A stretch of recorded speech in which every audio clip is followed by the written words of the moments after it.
My parents own a multi-million-dollar waste management company, and I've been working as the lowest guy on the crew without telling anyone who I am. I'm 22, just graduated from college a few months ago. While my classmates were polishing resumes and stressing over interviews, my parents sat me down and made it clear. I wouldn't be job hunting. I'd be working for them. They run a massive waste management company like citywide contracts, fleet of trucks, recycling centers, the whole deal. It's their legacy, and they want me to take over someday. But they also made it clear I wouldn't be jumping into some cushy office role with a fancy title. If I was going to lead the company, I had to understand it from the ground up. Fair enough, I actually respected that. So I started at the very bottom. One day I was on a truck hauling trash bins in the rain. The next I was elbow deep in recyclables at the sorting center. I never told anyone who I was. I wore the same uniform, followed the same schedule, and showed up like every other new guy.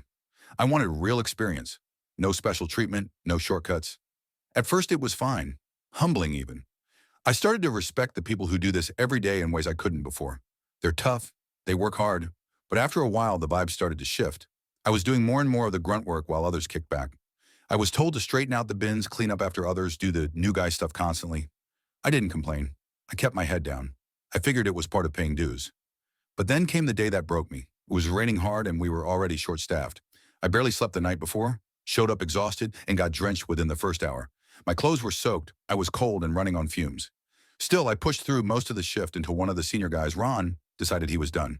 He dumped the rest of his tasks on me and said, "You're the new guy, you handle it. I gotta leave early." I snapped. Politely but firmly, I told him no. I wasn't doing his work. I was done letting people pile on just because they outranked me. He stared at me like I'd grown a second head. Then with a smirk, he said, "Careful. Management might not like it if I start talking about your attitude." I looked him dead in the eye and said, "Then let's go to management right now." He blinked, didn't say another word, just walked off. That was the first time I've ever stood up for myself like that at work. I didn't play the "I'm the owner's son" card. I still haven't. But I'm starting to realize, being the boss's kid doesn't mean I have to accept being walked over to prove I'm humble. I'm here to learn not to be everyone's personal doormat,